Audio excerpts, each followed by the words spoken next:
초등학교 과학 시간에 선생님이 이제 태양계의 구조에 대해서 간단하게 설명을 하고 아이들에게 물었습니다. 얘들아, 그렇다면 해와 달 중에서 어떤 것이 더 중요할까? 그랬더니 어떤 아이가 손을 번쩍 들면서 그럽니다. 달이 더 중요해요.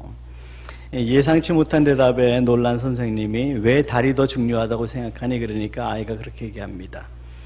해는 밝을 때 나오니까 별로 도움이 되지 않는데 달은 깜깜할 때 나오니까 도움이 돼요.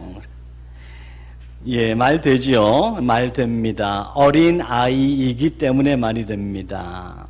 어른이 그런 얘기를 하면 머리에다 꽃 꽂아야 되지만 애니까 얘기가 되는 겁니다. 사랑장으로 불려지는 고린도전서 13장에서 사도 바울은 이렇게 말했습니다. 고린도전서 13장 11절 같이 읽습니다. 시작. 내가 어렸을 때는 말하는 것이 어린아이와 같고 깨닫는 것이 어린아이와 같고 생각하는 것이 어린아이와 같다가 장성한 사람이 되어서는 어린아이의 일을 버렸노라 그랬습니다. 난 옛날에 어렸다. 다시 말하면 난 그때는 거기까지밖에는 몰랐다. 그런데 장성에서는 그 어린아이의 일을 버렸노라. 우리가 아는 것처럼 사도 바울은 매우 목표지향적인 사람이었습니다.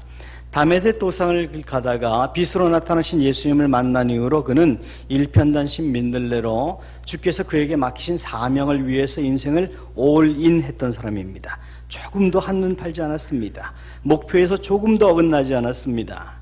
그리고 그렇게 목표지향적인 하나님께서 자기에게 주신 사명을 이루려 하면은 자기 생명을 조금 더 아까운 것으로 여기지 아니하였을 뿐만 아니라 어떤 상황이나 사람이라도 자기가 그 사명을 감당하는데 조금이라도 지장이 되면 다 단절해버릴 만큼 목표지향적이었던 사람이었습니다. 대표적인 예가 바나바와의 결별인데 그 얘기가 사도행전 15장에 기록되어 있습니다. 오늘의 주제가 아니기 때문에 그 내용을 설명드리지는 않겠습니다만 여러분, 바나바가 누굽니까? 바나바는 사울이 회심하고 나서 예루살렘에 있는 제자들을 만나려고 할 때에 제자들이 다 피했습니다. 저거 우리 잡아가려고 트릭하는 거야. 속임수 쓰는 거야. 그때 바나바가 바울을 데려다가 예루살렘에 있는 예수님의 12 제자들에게 소개를 시키고 안심을 시켜주었습니다. 바울이 아라비아에 3년 동안의 비밀에 묻혀진 시간을 보내고 다시 돌아와서 자기 고향 다소에 가서 칩거하고 있을 때에 바나바가 다소에 있는 바울을 데려다가 안디옥으로 데리고 와서 안디옥 교회에서 같이 지도자로 안디옥 교회를 섬길 만큼 그렇게 바나바는 다시 말하면 바울에게 있어서는 멘토였습니다. 스승이었습니다. 그런데 바울이 나중에 2차 전도 여행을 갈 때에 바나바와 바울이 심하게 다투는 장면이 사도행전에 나옵니다. 이유가 뭔가 하면 마가복음을 기록한 마가라고 하는 사람이 있었는데 바나바의 조카였습니다. 1차 전도 여행 때에 이 마가라고 하는 사람이 어떤 이유인지는 알 수 없지만 도중에 전도 여행을 포기하고 이 팀에서 떨어져 나오는 바람에 전도 여행에 어려움을 조금 겪었습니다. 그래서 두 번째 전도 여행을 갈 때는 사도 바울은 이 마가는 데리고 가지 말자. 마가가 가겠다고 또 그랬거든요. 그러니까 데리고 가지 말자 했는데 바나바는 이번에 잘하겠다 그러니까 데리고 가자. 이것 가지고 이 사람을 데리고 가야 되느냐 말아야 되느냐 이것 가지고 다시 말해서 사도 바울은 우리 이 2차 전도 여행의 목표가 이 사람 때문에 자칫하면 또 문제가 생길 수 있으니 데리고 가지 말자 하는 것이고 바나바는 그래도 기회를 줘야 된다는 것이고 이것 때문에 심히 싸웠는데 성경을 보면 이 둘이 심히 다투었다 그랬습니다. 그리고 각기 헤어져서 갔는데 그 이후로 성경 어디에서도 바나바와 바울이 서로 얼굴을 대면한 적이 없습니다. 서로 영원히 얼굴을 보지 않고 살 만큼 그렇게 크게 싸웠다 하는 장면을 보게 되는데요. 그만큼 그는 그렇게 목표지향적인 사람이었습니다. 근데 그러던 그가 그 후에 나이가 들어서 점점 그리스도의 인격을 닮아가면서 고린도 교회에 우리가 오늘 읽은 고린도 교회에 보내는 편지를 적으면서 그는 가치관의 기준이 바뀌게 됩니다. 고린도전서 13장 13절도 우리가 함께 읽겠습니다. 시작. 그런즉 믿음, 소망, 사랑 이 세 가지는 항상 있을 것인데 그 중에 제일은 사랑이라. 그 중에 제일은 사랑이라. 그 중에 제일은 목표 달성이다 하지 않고 그 중에 제일은 사랑이다 그랬습니다. 산을 옮길 만한 믿음 가지는 거 중요하다. 하나님 나라를 향한 소망 가지는 거 중요하다. 근데 가장 중요한 것이 있다. 그것은 바로 사랑이다 라고 하는 인생의 목표가 가치관이 바뀐 모습을 고린도전서에서 보여주고 있는 거죠. 여러분, 중요하다는 게 뭡니까? 중요하다는 것을 다른 말로 하면 그거보다 덜 중요한 것을 포기할 수 있는 것을 얘기를 하는 겁니다. 저와 여러분 삶에는 중요한 것들이 많습니다. 건강도 중요하고 물질도 중요하고 자식도 중요하고 명예도 중요하고 아주 중요한 것들이 우리 인생에 많습니다. 그런데 우리 인생에는 중요도 순서가 있습니다. 그리고 우리는 그 중요도 순서대로 우리 인생의 우선순위를 두게 됩니다. 저와 여러분의 시간 소중한 겁니다. 그런데 여러분은 소중하다고 생각하는 것 기준으로 여러분의 시간을 쓰게 됩니다. 하나님과의 관계가 소중하다고 생각하면 하나님과의 관계를 위해서 여러분의 시간을 먼저 쓸 겁니다. 하나님의 일이 소중하다고 생각하면 여러분의 물질 중에서 하나님의 일을 위한 물질이 먼저가 될 것입니다. 우리는 누구나 중요도를 가지고 있고 그 순서대로 우리 인생을 사용합니다. 사랑이 가장 중요하다고 말씀하시는 것은 다시 말해서 사랑을 위해서라면 나머지는 포기해도 좋다, 나머지는 밀려도 좋다, 이런 얘기가 되는 겁니다. 마태복음 13장을 보면 주님은 극히 비싼 진주의 비유 그리고 밭에 묻힌 보물의 비유를 예를 들어서 말씀하십니다. 어떤 진주 장사가 극히 비싼 진주 하나를 발견했는데 닦아두지 않아서 값어치가 없어 보이지만 이거 갖다가 닦아만 두면 엄청난 가치가 있는 것이라는 그런 잠재력을 발견했습니다. 그래서 집에 가서 있는 재산 다 팔아서 그 진주를 샀습니다. 진주 장사가 진주를 산 이유가 뭘까요? 그거 팔면 내 재산 판 것보다 더 남는 장사가 된다는 걸 알았기 때문이에요. 가치의 우선순위입니다. 어떤 사람이 밭을 지나가다가 남의 밭에서 보물이 감추어진 걸 봤어요. 그래서 집에 가서 전 재산 다 긁어 모아서 그 밭을 통째로 샀습니다. 밭을 사면 그 밭에 있는 보물이 자기 것이 될 테니까. 물론 오늘 현대인의 시각에서 보면 이거 상도리의 윤리에 어긋납니다. 밭에 보물이 있는 걸 알면 주인에게 가서 얘기해 줘야지 그걸 슬쩍 자기가 사가지고 훔치는 게 이게 옳지 않은 거죠. 그렇지만 예수님께서 말씀하시고자 하는 초점은 소중한 것을 얻기 위해서는 그것보다 덜 소중한 것을 포기할 줄 아는 우선순위에 대한 분별력이 있어야 된다, 이 말씀을 하고 있는 것이죠. 사도 바울도 고린도전서 13장에서 말씀하신 것이 그겁니다. 사랑이 가장 귀중하다. 사랑을 얻기 위해서라면 다른 것들은 포기할 줄 알아야 된다. 하나님께서 우리에게 가장 주신 큰 계명 두 가지는 하나님 사랑, 이웃 사랑입니다. 다시 말해서 하나님 사랑을 얻기 위해서는, 그리고 이웃 사랑을 얻기 위해서는, 하기 위해서는 다른 것들을 포기할 줄 알아야 된다. 우리가 하나님 사랑을 얻지 못하는 이유도 그렇고 이웃 사랑 하지 못하고 얻지 못하는 이유도 그렇고 그것에 대한 우선순위가 바뀔 때 그렇습니다. 나니아 연대기를 쓴 C.S. 루이스가 그런 말을 했습니다. 천국은 날마다 가슴 설레이는 첫사랑의 향연이다. 여러분 그거 아시죠? 사랑과 첫사랑은 아주 다릅니다. 비슷하지만 아주 달라요. 여러분 아마 많은 경우에 첫사랑의 경험들을 지금도 짜릿하게 느끼고 간직하고 계실 텐데요. 그 첫사랑과 사랑은 아주 달라요. C.S. 루이스가 한 다른 말이 있습니다. 처녀에게 구혼을 하는 것과 결혼을 몇 번 실패한 여인에게 구원을 하는 것은 방법 자체가 달라야 된다. 왜냐하면 느끼는 느낌 자체가 다르기 때문입니다. 여러분이 만약에 예수님과의 인격적인 첫사랑의 만남이 없다면 여러분은 인생에 있어서 가장 소중한 것을 지금 아직 맛보지 못하신 겁니다. 우리는 그것을 흔히들 성령 체험이라고도 얘기를 하고 회심의 순간이라고도 얘기를 합니다. 정말 하나님이 얼마나 귀중한 분이며 내가 얼마나 대단한 죄인인지, 그리고 나를 구원하신 그 은혜가 얼마나 큰 것인지를 깨닫는 것, 첫사랑입니다. 하나님과의 첫사랑이죠. 여러분 중에 첫사랑을 경험해 보신 분이면 첫사랑이 뭔지를 아마 이해를 하실 건데요. 한번 손들어 보세요. 첫사랑 경험해 보신 분. 한 분밖에 안 계시네요. 다 해보셨을 거예요. 사랑과 첫사랑은 달라요. 제가 제 아내랑 데이트하던 시절에 제 아내가 제 눈을 볼 때마다 하던 말이 있습니다. 옛날에 한번 말씀드린 적 있나? 오빠 눈을 보면 빨려 들어갈 것 같아 그랬습니다. 30년이 지난 지금 아직도 그 말 하나 요즘도 이렇게 빤히 쳐다보면 요즘은 그럽니다. 뭘 봐? 예, 저는 아직도 아내를 바라볼 때마다 가슴이 설레이는데 그녀는 그렇지 않아요. 이 발음이 중요합니다. 그녀는 그렇지 않아요. 예, 잘못 들으시면 안 됩니다. 그런 얘기가 있어요. 어떤 사람이 이 세상에서의 파란만장한 생애를 마치고 이제 천국을 들어가게 되었는데, 천국 들어가는 그 경계에 이승과 저승 사이에 요단강이 가로막혀 있습니다. 안내 천사가 그렇게 얘기를 합니다. 당신은 이 요단강을 건너 영원한 나라에 들어가게 되는데 두 가지의 옵션이 있습니다. 이 강물을 마시고 들어갈 수도 있고 마시지 않고 들어갈 수도 있습니다. 어떤 쪽을 선택하시겠습니까? 나그네가 물었습니다. 그 차이가 무엇입니까? 예, 이 강물을 마시면 당신은 이 세상에서의 모든 기억을 다 잊어버리고 영원한 나라로 들어갑니다. 그랬더니 이 나그네가 그럼 난 당장 이 물을 마시겠습니다. 나는 이 세상에서 너무 피곤했습니다.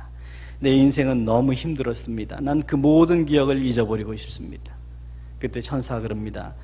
예, 좋습니다. 그런데 한 가지 잊지 말아야 될 게 있습니다. 이 강물을 마시면 모든 아픈 기억을 잊어버림과 동시에 모든 사랑하는 사람들도 잊어버릴 것이고 그 사랑하는 사람들과의 아름다운 추억들도 잊어버릴 것입니다. 그래도 괜찮겠습니까? 그랬더니 나그네는 가만 고민을 하다가 그렇다면 나는 이 강물을 마시지 않겠습니다. 나는 내 인생이 얼마나 힘들었든지 상관없이 이 사랑하는 사람들과의 아름다운 기억들을 잊어버리고 싶지 않습니다. 그리고 이제 건너갔다는 그런 얘기가 있죠. 여러분 정말 그렇지 않습니까? 우리가 사단에게 속지 말아야 될 점이 여기 있어요. 사단은 항상 우리가 이 세상을 살아가면서 아픈 기억, 아픈 상처, 나를 힘들게 했던 사람들, 그런 기억들, 거기에 초점을 맞추게 해요. 거기에 초점을 맞춰서 우리가 거기서 헤어나오지 못하게 해요. 하나님은 사랑이시라. 하나님 안에 사랑이 있고 하나님께서 우리에게 주실 수 있는 가장 큰 은혜도 사랑이고 하나님은 그 자체가 사랑이고 하나님의 백성이 누려야 될 가장 큰 은혜도 사랑인데 사탄은 그것을 누리지 못하게 하기 위해서 아픔 속에 머물러 있게 자꾸 우리를 속이고 있는 거예요. 그런데 하나님은 그렇게 살면 안 돼. 아름다운 기억을 간직하고 살아야 된다라고 말씀합니다. 사랑 안에 기쁨이 있습니다. 능력이 있습니다. 사랑보다 소중한 것이 세상에 없다라고 하나님의 말씀은 우리에게 선명하게 말씀하세요.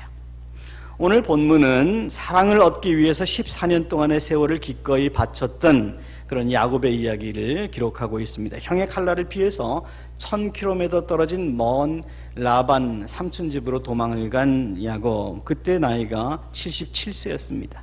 형 에서는 40나이에 40살 나이에 결혼했어요. 그 지역의 가나안 여인과 결혼했습니다. 그런데 아버지 이삭과 리브가는, 어머니 리브가는 야곱이 가나안 여인과 결혼하기를 원치 않았어요. 아마 그것 때문에 지금 결혼이 77세까지 늦어졌는지는 모르겠지만 아무튼 그렇게 있다가 77세 나이에 삼촌 집으로 도피했는데 도피하는 그날 어떤 여인을 만나게 되는 거죠. 가만 보니까 어떤 사람이 한 목자들의 무리와 함께 오게 되는데 그 중에 한 여인이 있어요. 보니까 너무 예쁜 거예요. 그래서 한눈에 반해버렸어요. 이 성경에서 자기 라반이 라헬과 오는 것을 보았다 그랬는데 여러분 한번 생각해 보세요. 이 시점까지 이 요셉은 한 번도 자기 삼촌을 만난 적이 없었던 사람입니다. 그게 라반인지 아닌지 어떻게 알겠어요? 명찰 있는 것도 아니고. 여기 우리가 오늘 다시 한번 볼까요? 10절을 한번 보세요. 10절 제가 읽어드리겠습니다. 야곱이 그의 외삼촌 라반의 딸 라헬과 그의 외삼촌의 양을 보고 나아가 우물 아귀에서 돌을 옮기고 외삼촌 라반의 양떼에게 물을 먹이고 그랬습니다. 외삼촌인지 아닌지는 개인음이 없습니다. 근데 누구를 보고 지금 깜짝 놀랐나 하면 라헬을 보고 깜짝 놀란 거예요. 너무 예쁜 거예요. 한눈에 반해버린 거예요. 그리고 우리가 1절에서 3절을 읽었습니다만 그 당시 이 팔레스타인 물이 귀한 동네에서는 우물은 대단한 재산 가치를 가져요. 특히 이제 물이 없으면 목축을 할 수 없기 때문에 이 우물을 커다란 돌로 막아 놓아서 목자들이 자기 양떼들이 끌고 여러 목자가 모였을 때 목자들 몇이 겨우 옮겨야 우물을 막고 있던 큰 돌멩이를 옮길 수 있고, 그래서 그거 가지고 이제 목자들도 물을 마시고 목축들도 물을 먹일 수 있는 그런 입장이었습니다. 그런데 오늘 우리가 지금 방금 읽어드린 부분을 보면 외삼촌 라반의 딸 라헬과 그의 외삼촌과 양떼들이 오는 것을 보고 뛰어나가서 이 야곱이 그 여러 명이 옮겨댈 수 있는 돌을 혼자서 옮겨버렸다고 성경이 기록하고 있어요. 여러분, 우리가 아는 것처럼 야곱은 굉장히 유약한 사람입니다. 여성적인 사람입니다. 그래서 아버지 이삭이 야곱을 별로 안 좋아했어요. 쟤는 사냥도 못하고 맨날 징징거리기만 하고 여자애같이 왜 저러냐. 그래서 어머니의 사랑을 받았던 야곱이에요. 그런데 이 본문의 이 10절에서 보면 그러한 야곱이 남자 여러 명이 옮겨야만 겨우 움직일 수 있는 돌을 한꺼번에 옮겨버렸다. 무슨 이유입니까? 어디에서 이 위대한 능력이 나온 겁니까? 사랑입니다. 라헬을 보는 순간 그냥 갑자기 초능력이 나와버린 거예요. 예, 오래전에 어떤 노래가 있었는데 아마 연세 드신 분들은 기억하시는 분들이 많으실 거예요. 사랑을 하면은 예뻐져요, 그랬습니다. 근데 여러분, 정말 사랑을 하면 예쁘잖아요. 진짜 예뻐집니다. 사랑을 하면 정말 예뻐져요. 여자들은 예뻐지고 남자들은 씩씩해집니다. 자신감이, 자존감이 생기기 시작합니다. 내가 누구를 사랑하고 있다, 내가 누구에게서 사랑받고 있다, 이것만큼 큰 능력이 없어요. 큰 위로가 없어요. 사랑을 하면 돌도 무겁지 않습니다. 사랑을 하면 세상이 어려워도 힘들게 느껴지지 않습니다. 엄마 아버지가 아무리 반대해도 사랑을 하면 단칸방에 살아도 재미있습니다. 예, 사랑의 힘입니다. 괴롭다, 힘들다, 어렵다, 짜증난다, 큰일 났다, 걱정이다, 환경의 문제가 아니라 하나님 사랑, 이웃 사랑이 사라진 내 마음의 문제입니다. 요한복음 21장을 보면 부활하신 예수께서 시름에 빠져서 갈릴리로 돌아가서 물고기를 잡고 있던 베드로를 찾아가시는 장면이 나옵니다. 그때 예수님은 베드로에게 다른 질문 하지 않으셨습니다. 너 이제부터 내가 맡기는 일은 잘할 수 있겠니? 이제는 너 더 이상 나를 배신하지 않을 수 있겠니? 그런 결심이 있니? 이런 질문 하나도 하지 않으셨습니다. 딱 하나 물으셨습니다. 내가 나를 이 사람들보다 더 사랑하느냐? 내가 나를 사랑하느냐? 3번 강조해서 물으셨어요. 왜냐하면 사랑 안에 능력이 있고 사랑 안에 사명이 있고 사랑 안에 감당할 힘이 있기 때문이에요. 사랑이 없으면 감당하지 못합니다. 그런데 사랑하면 예수님께서 앞으로 그에게 맡겨질 어떤 것도 사랑할 수 있기 때문이에요. 사랑 안에 힘이 있는 거예요. 내가 나를 사랑하느냐? 오늘 주님께서 우리에게 물으시는 질문도 똑같습니다. 내가 나를 사랑하느냐? 사랑하면 감당할 수 있습니다. 제가 오늘 말씀을 준비하면서 이 대목에서 떠오른 찬송이 있었는데요, 원래 제가 이런 설교 스타일 별로 안 좋아하는데 오늘은 이 말씀 준비하면서 이 찬양을 꼭 해보고 싶다라는 마음이 들었어요. 찬송가 95장인데 우리 1절과 마지막 절 한번 같이 찬양하시겠습니다.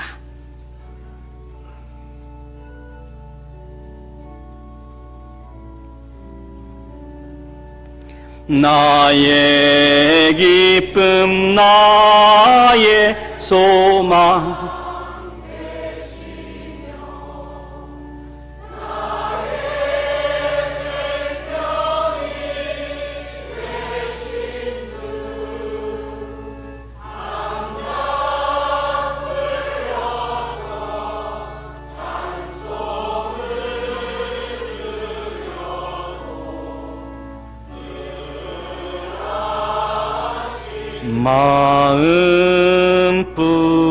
마음뿐일세 나의 진정사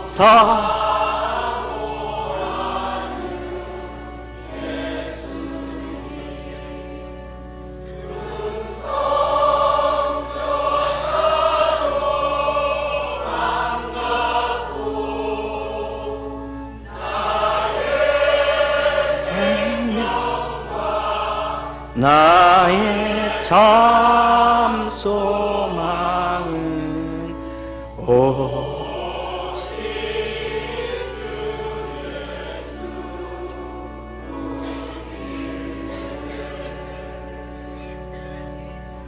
요즘 우리가 많이 부르지 않는 찬양인데요, 정말 그렇지 않습니까? 예수님 사랑하면 아무것도 힘들지 않아요. 성경이 말씀하고 있는 가장 큰 계명이 하나님 사랑, 이웃 사랑인 까닭이 여기 있습니다. 은혜 받아서 하나님 사랑, 이웃 사랑하면 사역이 힘들지 않습니다. 신앙생활이 고되지 않습니다. 세상이 아무리 겹겹이 나를 애워싸도 별로 문제가 되지 않아요.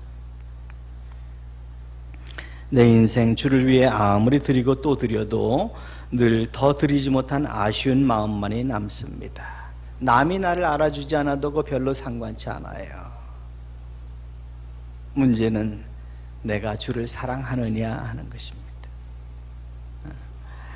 따라서 우리 예수 믿는 사람들이 추구해야 될 가장 큰 은혜는 바로 이런 사랑의 능력이고, 우리가 어떤 은혜를 추구하기 전에 먼저 우리 안에 하나님을 향한 사랑이 회복되게 해달라고 기도해야 됩니다. 여러분, 사랑을 위해서 기도하셔야 됩니다. 환경 기도에 앞서서 사랑을 위해서 기도하셔야 됩니다. 하나님 사랑을 위해서 기도하셔야 됩니다. 하나님 사랑 받게 해달라고 기도하기 전에 하나님 사랑하게 해달라고 기도하십시오. 부부 사이에 사랑이 없으면 진정한 의미에서 이미 부부가 아닌 것처럼 하나님 사랑을 상실한 기독교인은 더 이상 신앙인이라고 할 의미가 없어집니다. 요한계시록 2장 1절에서 5절 말씀 우리 한 절씩 읽으면 좋겠습니다. 제가 1절을 먼저 읽습니다. 에베소 교회의 사자에게 편지하라. 오른손에 있는 7뼈를 붙잡고 일곱 금촛대 사이를 거니시는 이가 이르시되, 내가 내 행위와 수고와 내 인내를 알고 또 악한 자들을 용납하지 아니한 것과 자칭 사도라 되 시험하여 그의 거짓된 것을 내가 드러낸 것과 또 내가 참고 내 이름을 위하여 견디고 게으르지 아니한 것을 아노라. 그러나 너를 책망할 것이 있나니 너의 처음 사랑을 회개하여 버렸느니라. 5절 같이 읽습니다. 그러므로 어디서 떨어졌는지를 생각하고 회개하여 처음 행위를 가지라. 만일 그러하지 아니하고 회개하지 아니하면 내가 내게 가서 내 촛대를 그 자리에서 옮기리라. 회개하여 처음 행위를 가지라. 무슨 말씀입니까? 너의 첫사랑을 회복하여라 하는 것입니다. 우리가 기대할 수 있는 은혜, 우리가 기대할 수 있는 능력, 어디에서 비롯됩니까? 회개하고 첫사랑을 회복할 때 일어나는 겁니다. 여러분, 회개 없는 은혜 기대하지 마십시오. 그것은 비성경적이고 그것은 어리석은 것입니다. 너희가 회개하고 죄 사함을 받으라. 그리하면 회개하게 유쾌하게 하는 날이 주께로부터 너에게 이를 것이라고 베드로는 사도행전에 유대인들에게 이야기하였습니다. 회개입니다. 회개하고 첫사랑을 회복하라. 여러분, 사실 사랑을 상실한 상태의 그리스도인이라면 어차피 빛도 소금도 되지 못합니다. 그래서 빛도 소금도 되지 못하는, 즉 빛을 내지 못하는 촛대라면 예수님께서 그 자리에 두시던 옮기시던 차이가 없습니다. 우리가 예수 그리스도의 빛을 내지 못하는 사람이라면, 교회라면 물론 그럴 리 없겠지만 그 자리에 두시던 내팽겨쳐 버리시던 아무 차이가 없습니다. 빌리 그램 목사님이 한때 그런 얘기를 했습니다. 언젠가 성령은 이 땅에서 완전히 사라지는 성령 상실 시대가 올 것이다. 그런데 그때가 와도 이 세상의 많은 교회들은 자기들 안에 성령이 계신지 떠나셨는지에 상관없이 자기들이 하는 일을 열심히 하고 있을 것이다. 그것이 바로 오늘 이 시대가 아닐까요?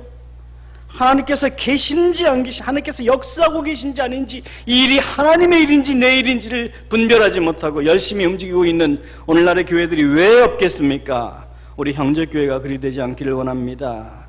빛을 내지 못하는 사람이라면, 빛을 내지 못하는 교회라면 이미 존재 가치를 잃어버린 것입니다.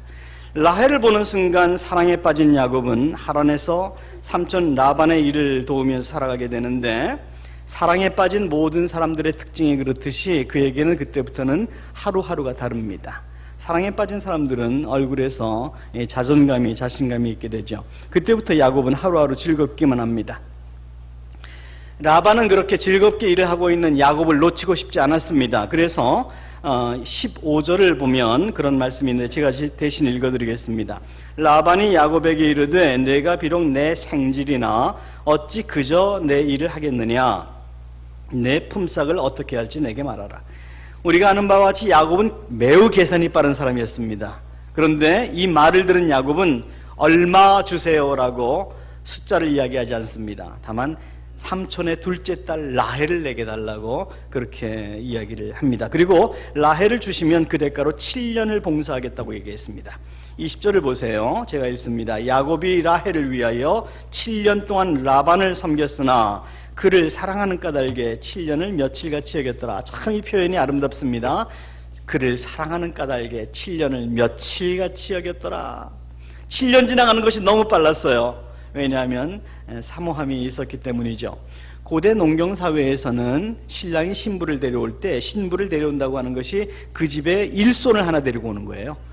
그렇기 때문에 한 사람의 일손이 없어지는 거기 때문에 거기에 대한 대가를 지불해야 됐습니다. 그리고 고대 문헌을 보면 이 야곱 시대의 팔레스타인 농경사회에서 성인 한 사람의 1년치 품삯이 13겔이었습니다. 13겔. 그리고 신랑이 신부를 데려올 때 지불하는 값이 보통 30세겔에서 40세겔, 즉 신랑이 신부를 데려올 때는 자기가 열심히 일할 수 있는 3년에서 4년치의 돈을 주고 데려왔습니다. 그런데 지금 여기서 야곱이 라반에게 하는 얘기는 라헬을 주시면 제가 7년을 일하겠습니다. 그 당시 평균보다 2배를 더 일하겠다는 겁니다. 여러분, 원래 야곱 이런 사람 아니었습니다. 깎으면 깎았지 더 줄 사람이 아닙니다. 그런데 사랑의 힘은 야곱을 지금 변화시켜 놓은 거예요. 무거운 돌도 혼자서 넘기고, 그리고 남들보다 2배의 값을 더 주면서 라헬을 데려오게 했다고, 그렇게 사랑의 힘은 지금 야곱을 바꿔놨던 거예요. 요즘 흔히 하는 말들 있지요. 딸 바보, 아들 바보, 손녀 바보, 손자 바보. 저는 이제 손녀 바보, 손자 바보에 가까운 나이인데 언제 그 꿈이 이루어질지는 모르겠습니다만 가만 보면 그럴 것 같아요. 근데 남들은 아무렇지도 않은데, 웃기지도 않은데 할머니 할아버지는 막 웃긴다 그러고 이것 보라 그러고 막 10,000원씩 줘야 된다면서요. 근데 가만 보면 나중에 저도 그럴 것 같아요. 근데 생각해 보세요. 다른 집 애들 봐도 그러세요? 안 그렇잖아요. 이게 내 새끼니까 그렇습니다. 이게 그것은 편견이 아니라 내리사랑이라고 말씀드렸죠. 자, 그러면 여러분 어떤 쪽을 선택하십니까? 어떤 쪽을 선택하시겠습니까? 반대로 사랑하며 즐거운 바보가 되시겠습니까? 여러분 인생에 있어서. 아니면 사랑하지 않으며 억울한 인생을 사시겠습니까? 기쁨을 상실한 억울한 인생을 사시겠습니까? 그리고 여러분은 지금 어떤 인생을 살고 계십니까? 이렇게 정말 치열한 경쟁 속에서 살아가는 유치원 아이들부터 어른들 이르기까지 정말 우리 민족은 예로부터 참 경쟁 속에 살았고, 그런 환경이 우리를 그렇게 넉넉하지 않은 여유 없는 민족으로, 마음의 민족으로 살아가게 하는지는 모르겠습니다만 여러분 애써서라도, 노력해서라도 사랑하며 사셔야 됩니다. 그래야 우리 속에 여유가 생기고 억울한 기쁨을 상실한 인생을 살지 않습니다. 저는 목회를 하면서 후자를 선택했습니다. 비록 표현도 부족하고 방법도 서투르지만 저는 하나님께서 여러분과 함께 있게 하시는 그 순간까지 여러분을 사랑할 겁니다. 왜냐하면 그것이 저에게 도움이 된다는 걸 제가 누구보다 알아요. 여러분들 또한 그렇습니다. 제가 목사라서가 아니라 목사를 사랑하십시오. 그래야 여러분에게 도움이 됩니다. 그래야 여러분에게 은혜가 됩니다. 어떤 관계에 어려움이 있어도 저는 여전히 설교로 여러분에게 전달할 수 있습니다. 근데 여러분이 만약에 그런 관계에 어려움을 가지고 계시면 그때부터는 설교가 들리지 않습니다. 광부는 금광 속에서 수톤의 돌들 속에서 금을 찾아내지만 관계에 문제가 생기면 금광과 같이 쏟아지는 설교가 있다고 할지라도 여러분은 돌을 골라내시게 될 겁니다. 누구 손해입니까? 여러분 손해입니다. 그래서 목사와의 관계이건 여러분 이웃과의 관계이건 여러분, 사랑보다 더 중요한 건 없습니다. 사랑은 즉 관계를 얘기하는 겁니다. 다 훼손해도 다 포기해도 관계보다 소중한 것은 이 세상에 없는 거예요. 아마 아이를 키우는 분들이면 모두 동의할 겁니다. 여러분이 아이를 군대 보내셨다고 합시다. 외국에 유학을 보내셨다고 합시다. 아니면 결혼해서 멀리 살아요. 그러다가 여러분 집에 놀러 왔어요. 여러분, 주는 것이 더 좋으세요? 아니면 아이들로부터 받는 것이 더 좋으세요? 주는 것이 훨씬 좋잖아요. 주고 싶고 또 주고 싶은 게 부모 마음 아니에요? 그리고 줄 때 기쁘지 않으세요? 하나님이 우리를 향한 사랑이 그러세요. 그리고 그 하나님이 우리를 향해서 주고 싶고 독생자까지도 주셨고 그렇게 주고 싶으신 그 마음을 우리도 알게 되기를 원하세요.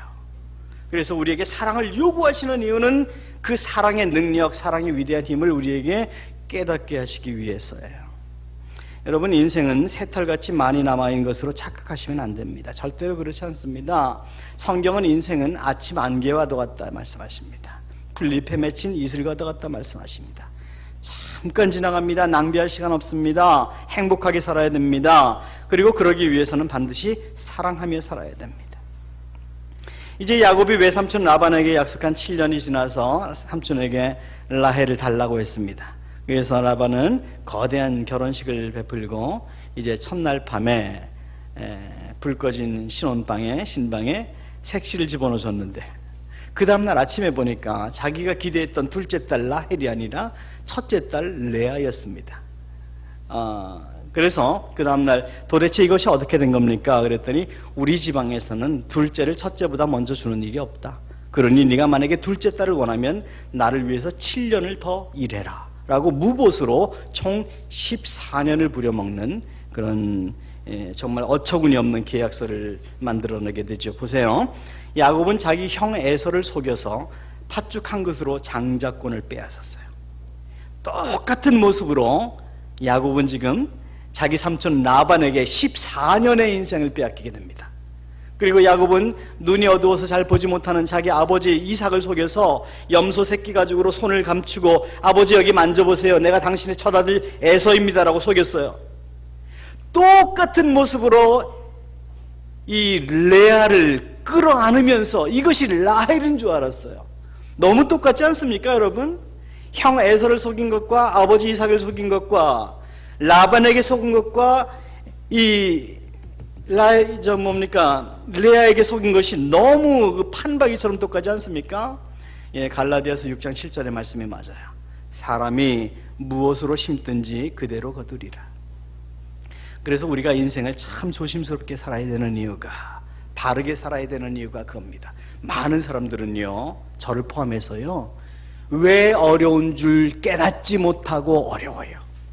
왜 맞는지 깨닫지 못하고 맞아요. 하나님은 분명히 말씀하십니다. 사람이 무엇을 심든지 그대로 거두리라. 공평하신 하나님은 저와 여러분 인생에 심은 것을 거두게 하신다고 말씀을 하세요. 물론 구원에 있어서는 우리가 심지도 않았고 뿌리지도 않았는데 거두게 하셨어요. 일방적인 하나님의 은혜로. 그러나 그 이외의 많은 것들은 하나님이 우리의 심은 대로 거두게 하신다고 말씀하셨고, 우리는 야곱의 모습 속에서 그런 모습을 발견하게 돼요. 공평하신 하나님, 그래서 우리가 인생을 바르게 살아야 됩니다. 그리고 우리는 이 부분에서 레아를 안고 있으면서도 그 첫날 밤에 이 레아를 라헬로 알고 착각하고 있던 야곱의 모습을 통해서 꼭 잊지 말아야 될 중요한 점이 있어요. 그것은 바로 여러분 귀에 들린다고 다 진실이라고 생각하지 마십시오. 여러분이 들었다고 다 그럴 것이라고 생각하지 마십시오. 여러분이 만졌다고 다 옳다고 생각하지 마십시오. 지금 여러분이 옳다고 생각하는 것이 어느 정도 시간이 지나서는 내가 틀렸다라고 생각하실 수도 있고, 여러분이 지금 틀렸다라고 생각하는 그 사람이 어느 정도 시간이 지나서는 그 사람이 말에 맞았다 생각하실 날이 올 수도 있다는 점을 잊지 마십시오. 야곱, 자기가 이 세상에서 제일 똑똑한 줄 알았습니다. 그래서 형 속이고 아버지 속였습니다. 그런데 결국 그와 똑같은 모습으로 삼촌에게 속고 레아에게 속고. 여러분, 느낌과 사실은 다를 수 있습니다. 체감 온도와 실제 온도가 다를 수 있듯이 우리의 느낌과 사실을 구별할 줄 아는 영적 분별력이 있어야 됩니다. 기독교 신앙은 느낌이 아니라 팩트입니다. 사실이며 현실입니다. 하나님 말씀보다 자기 느낌이나 경험이나 생각이 옳다고 주장한다면 우리는 과오를 범하게 됩니다. 기복신앙이나 이단 사상에 빠지는 경우가 다 그런 겁니다. 기복신앙, 이단 사상, 레아입니다. 근데 그걸 부둥켜 안고 라헬로 살아가는 사람들이, 라헬로 착각하고 살아가는 사람들이 얼마나 많은지 몰라요. 예배도 마찬가지입니다. 절름발이와 눈먼 양을 제물로 바치는 예배를 드리면서, 그리고 형제를 미워하면서 내가 스스로를 성도로 생각하고 내가 지금 드리는 예배를, 제사를 아벨의 제사로 착각하는 오류를 범해서는 안 됩니다. 나중에 아침에 눈을 떠보니 그게 레하였더라 라고 하는 그러한 실수가, 그런 어리석은 후회가 우리에게 있어서는 안 되는 거예요. 창세기 29장과 30장을 나중에 살펴보면 야곱은 나중에 12명의 아들을 낳게 됩니다. 그런데요, 12명 중에서 6명이 그렇게 야곱으로부터 첫날 밤 이후로 냉대를 받았던 레아에게서 태어나게 됩니다. 이 야곱이 그렇게 사랑했던 라헬에게서는 아들 둘이 나게 되죠. 맨 막내 베냐민, 그리고 요셉이 태어나게 돼요. 그리고 이 레아와 라헬이 데리고 왔던 두 몸종에게서 또한 2명씩이 태어나게 돼요. 그러니까 12아들 중에서 절반이 레아에게서 태어나는데, 여기서 우리는 또 한번 공평하신 하나님을 발견하게 돼요. 사실 레아의 잘못이 아니었잖아요. 그럼에도 불구하고 레아는 끝까지 야곱에게서 사랑을 못 받은 여인으로 살게 되는데요, 공평하신 하나님은 레아를 축복하세요. 그래서 레아에게서 나온 아들 유다를 통해서 예수 그리스도의 계보를 이루게 하세요.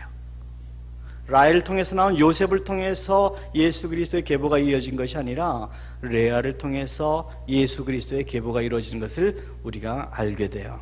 공평하신 하나님, 우리가 심은 대로 거둔다고 말씀하신 하나님의 말씀대로 이 세상을 살면서 여러분 올바르게 살아야 됩니다. 올바른 것으로 구원을 받지 못합니다. 그러나 올바르게 산 것으로 여러분은 여러분의 인생에 아름다운 것들을 거두게 될 것이라고 성경은 말씀하고 계세요. 요즘 같은 불확실성의 시대를 살면서 여러분 혹시 지나치게 피곤하고 짜증스럽고 만사가 귀찮게 느껴지는 그런 경험은 없으십니까?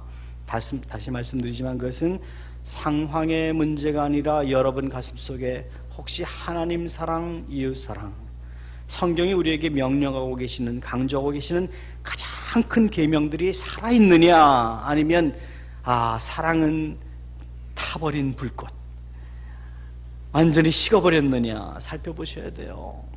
혹시 사역이 힘들다고 느껴지지 않으세요? 신앙생활 왜 이렇게 힘드니? 예수님 잘 믿어보려고 하는데, 교회 잘 섬겨보려고 하는데 왜 이렇게 걸리적거리는 게 많니? 그런 생각 안 드세요? 사역의 문제가 아닙니다. 여러분 가운데 하나님 사랑이 있는지를 살펴보셔야 돼요. 사랑하면 7년이 수일처럼 느껴집니다. 다시 말하면 사랑은 시간을 정복합니다. 시간을 정복한다는 얘기는 어려운 시간을 정복합니다. 환난의 시간을 정복합니다.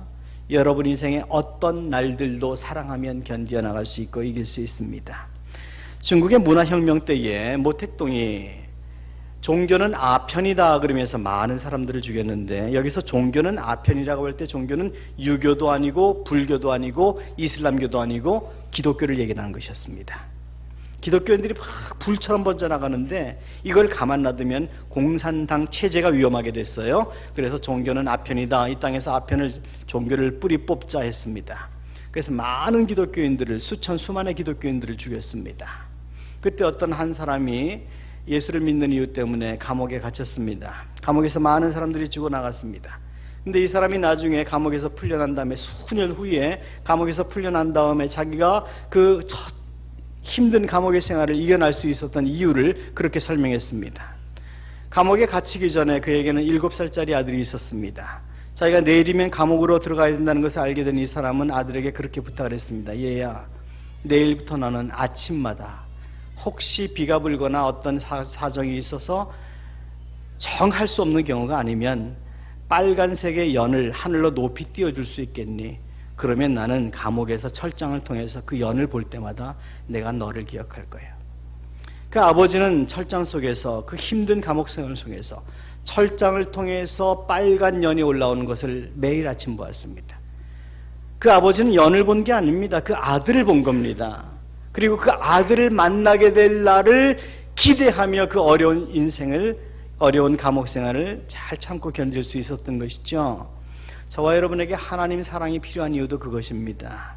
이 세상이 재미있으면 얼마나 재미있겠어요. 이 세상이 뭐 즐거운 것 많으면 얼마나 즐거운 것 많겠어요. 하나님 나라만 못할 겁니다. 하나님 사랑하면 즐거움도 괴로움도 다 견딜 수 있게 되는 것이죠.